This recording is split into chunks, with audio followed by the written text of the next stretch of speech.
Hai, saya Manja dari Malay Kitchen. Siapa kata cheesecake kena yang cantik, licin, baru sedap? Yang ni lagi burn, lagi sedap. Creamy kat bahagian dalam, tekstur lembut dan buat pun senang je. Jom masuk dapur. Mula-mula sediakan blender, masukkan 250 gram cream cheese. Sekarang kita masukkan whipping cream 200 ml. Kemudian kita masukkan telur 2 biji dan 1 kuning sahaja. Telur ni Manja gunakan grade A. Lepas tu kita masukkan gula setengah cawan. Masukkan sedikit garam untuk bangkitkan rasa lemak. Dan sekarang kita masukkan esen vanila. Kalau katalah nak letakkan perahan jus lemon pun boleh juga. Okey, sekarang kita masukkan 1 sudu besar membukit tepung gandum. Dan 1 sudu besar membukit juga tepung jagung.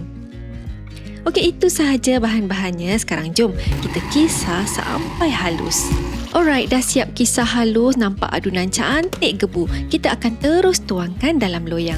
Loyang ni ialah loyang 6 inci dan Manja dah lapik dengan baking paper. Masak cheesecake kali ni, kita gunakan air fryer. Jadi kita set suhu 175 darjah Celsius selama 30 minit. Tara, dah siap guys. Burn kan permukaan ni?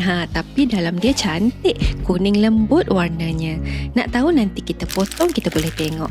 Sekarang kita nak bagi kek kita sejuk sikit dulu. Inilah hasilnya. Burn cheesecake yang Manja baru keluarkan daripada peti sejuk. Jom kita nak potong.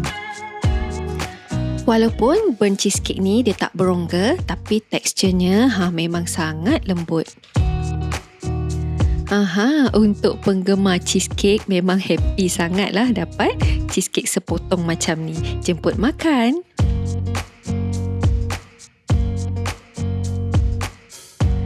Rasa cheesecake ni memang sedap sangat. Untuk korang yang dah lama atau craving nak makan cheesecake, boleh buat sendiri. Diet boleh tunggu, tapi cheesecake memang tak boleh tunggu.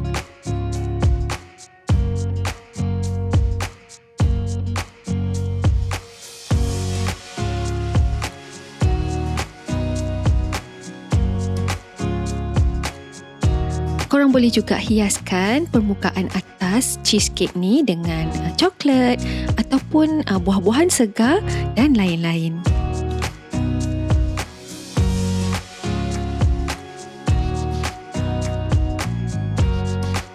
Paling mudah, paling senang kan? Korang share dan save video ni, nanti boleh buat. Okeylah, sekian dulu untuk kali ni. Like, komen dan share Malay Kitchen. Jumpa lagi. Bye.